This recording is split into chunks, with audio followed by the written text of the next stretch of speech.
ఓం హ్రీం భైరవి క్లాం హ్రీం స్వాహ. నమస్తే. చాలా మంది మీరు చూస్తుంటే జ్యోతిష్యం చెప్పేవాళ్ళు శని గురించి, రాహు గురించి ఒక్కొక్క 1 అవర్ మాట్లాడతారు. గ్రహం గురించి మాట్లాడతారు. కానీ ఇది జ్యోతిషమా?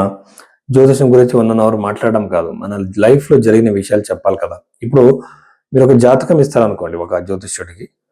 తను మీ జాతకం చూసి ఫస్ట్ మీ లగ్నం ఏదిని కనిపెట్టాలి. ఎందుకంటే ఒక రాశిలో చాలా మంది పుట్టి ఉంటారు కదా.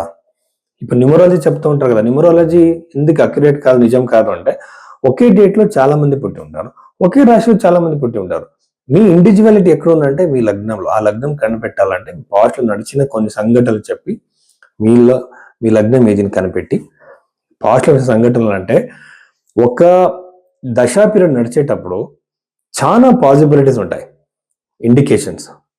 ఈ టైం పీరియడ్ లో ఇన్ని సంఘటనలు నడిచేట అవకాశాలు ఉన్నాయి, మీలాంటివి జరిగాయా అని అడగాలి.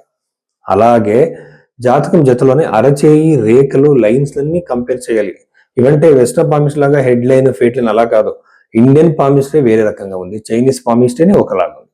ఇవన్నీ కంబైన్ చేయాలి, ప్రశ్న శాస్త్రం చూడాలి. అవన్నీ చూసి అప్పుడు మీ లైఫ్లో నడిచిన పాత ఈవెంట్లు చెప్పి లగ్నం చూసి ఫ్యూచర్ ఈవెంట్ చెప్తే మనకు నమ్మకం వస్తుంది.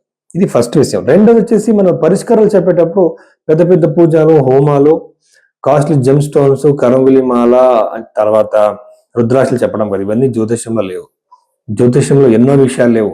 కాళసర్పం దోషం గురించి లేదు, అలాగే కుజదోషం గురించి కూడా ఎన్నో గ్రంథాల్లో లేదు. బృహత్పరాశర ఓరాశాసనంలో చెప్పిన రెమెడీస్ ఏంటంటే మంత్ర జపాలు, దానం అది మీరే చేసుకోవచ్చు, ఎవరైనా చేసుకోవచ్చు. దానివల్ల మన కర్మలో దృఢ కర్మం, అదృఢ కర్మం, ప్రారబ్ధ, సంచిత కర్మంలో కొన్ని మాడిఫికేషన్, కొంచెమే మనకి ఉన్న ఒక ఛాన్సెస్, దాన్ని ఆ రెమెడీస్ చేయడం వల్ల మాడిఫై అవుతుంది కర్మ.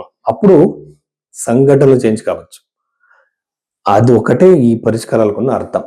సో ఇలా చెప్పాలి, కానీ కాస్ట్లీ పూజలు చెప్పి డబ్బు తీసుకోవడానికి జ్యోతిషం చెప్పడం కాదు. సో నిజమైన జ్యోతిషం ఇలా ఉంటుంది.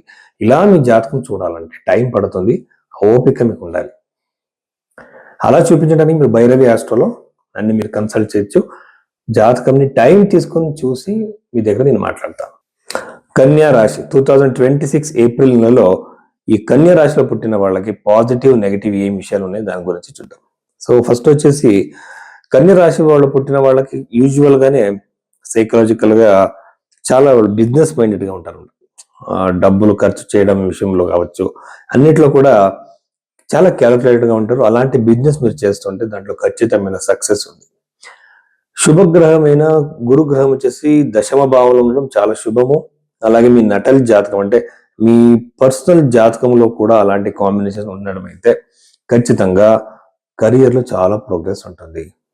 ఇచ్చిన ఇంటర్వ్యూస్ లో సక్సెస్, క్యాంపస్ సెలక్షన్స్, మీరు అనుకోకుండా ఒక ఆపర్చునిటీ మీకు రావచ్చు. అది ఫారిన్ అయినా కావచ్చు, ఫారిన్ జాబ్ ట్రై చేస్తున్న వాళ్ళకి, గవర్నమెంట్ జాబ్ ట్రై చేస్తున్న వాళ్ళకి, అందరికీ కూడా చాలా ఒక ప్రోగ్రెస్ చూస్తారనమాట. కెరియర్ విషయంలో అనుకోలేని ఒక పెద్ద ఒక ఆపర్చునిటీ మీకు రావచ్చు. ఈ జాబ్ రిలేటెడ్ చాలా అద్భుతంగా ఉంది కన్యా రాశిలో పుట్టిన వాళ్ళకి. బిజినెస్ లో కూడా మీరు అనుకోలేని ప్రోగ్రెస్, సక్సెస్ ఈ ఒక రాశిలో పుట్టిన వాళ్ళకి ఉంటుంది.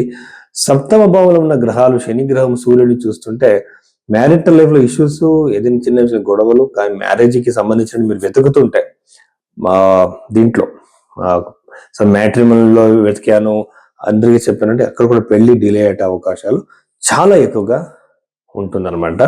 పెళ్లికి సంబంధించి చాలా డిలే మీరు చూస్తారు. ఒక మంచి సంబంధాలు రావు, వచ్చిన సంబంధాలు పెళ్లి వరకు వెళ్ళవు, ఇలాంటి ఇష్యూస్ ఉంటాయి. అలాగే పంచమ భావాధిపతి సప్తంలో ఉండడం కూడా స్టూడెంట్స్ చాలా మంచిది, మంచి స్కోర్ మీరు చూస్తారు. పిల్లల నుంచి చాలా సంతోషమైన విషయాలు మీరు వింటారు. అలాగే ఫైనాన్షియల్ వైజ్ శుక్రుడు ఒక దృష్టి ఉంది కాబట్టి ఫైనాన్షియల్ గా ఎక్కడో మీరు డబ్బులు మీరు ఇచ్చారో అది ఇరుక్కుంది, కానీ అది మళ్ళీ రావచ్చు, ఇచ్చిన డబ్బులు తిరిగి రావచ్చు. ఇలాంటి అవకాశాలు మీకు ఎక్కువగా ఉంటుందన్నమాట.